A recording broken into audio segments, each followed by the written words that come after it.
நிறைய வீடு பார்த்துட்டோம், ஒரு வீடு கூட கிடைக்கலையே. சரி வா. நம்மளுக்கு நல்ல வீடு கிடைக்கும், இன்னும் பாப்போம். வீடு நல்லா இருக்கு. ஆமா, வீடு நல்லா இருக்கு. வாங்கி விடலாம். பல நாள் கனவு. சொந்த வீடு வாங்கணும் கனவு இன்று நினைவாயிடுச்சு. ஆமாண்டி, அதுவும் உன்னோட உதவியால் தான். இப்போ நமக்கு சொந்த வீடு கிடைச்சிடுச்சு. சார், உங்களுக்கு தபால் வந்திருக்கு. ஒரு கையெழுத்து போடுங்க. என்ன என்ன தபால்? தப்பால் யார் அனுப்பியிருப்பாங்க?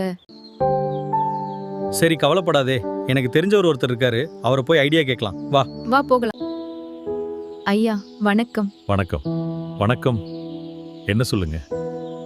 சார், நாங்க ஒரு வீடு வாங்கணும். ஒருத்தரை சொன்ன வீட்டை வாங்கணும். இப்போ அது வேறு ஒருவரின் வீடு என்று கடிதம் வருது. இப்ப நாங்க என்ன செய்வது? வீடு வாங்கும் முன் 3 விஷயம் செக் பண்ணணும். முதல் பட்டா, ரெண்டாவது ஈசி, மூன்றாவது ஆர்டிஐ மூலம் லேண்ட் டீடைல்ஸ். இந்த 3ஐயும் செக் பண்ணினா ஏமாற்றம் நடக்காது. வணக்கம். ஒரு இடம் வாங்கும்போது அதை நல்லா விசாரிச்சு வாங்க வேண்டும். பட்டா யார் பேர்ல இருக்குன்றதையும் பார்க்க வேண்டும். ஈசி போட்டு பார்க்க வேண்டும். ஆர்டிஐ மூலம் லேண்ட் டீடைல்ஸ். ஒரு கையொப்பம் போடுறதுக்கு முன் 1 நிமிடம் யோசிங்க. ரைட் டு நோ, ஆர்டிஐ உங்கள் உரிமை. ஷேர் பண்ணுங்க, லைக் பண்ணுங்க, சப்ஸ்கிரைப் பண்ணுங்க, பெல் ஐகான் கிளிக் பண்ணுங்க.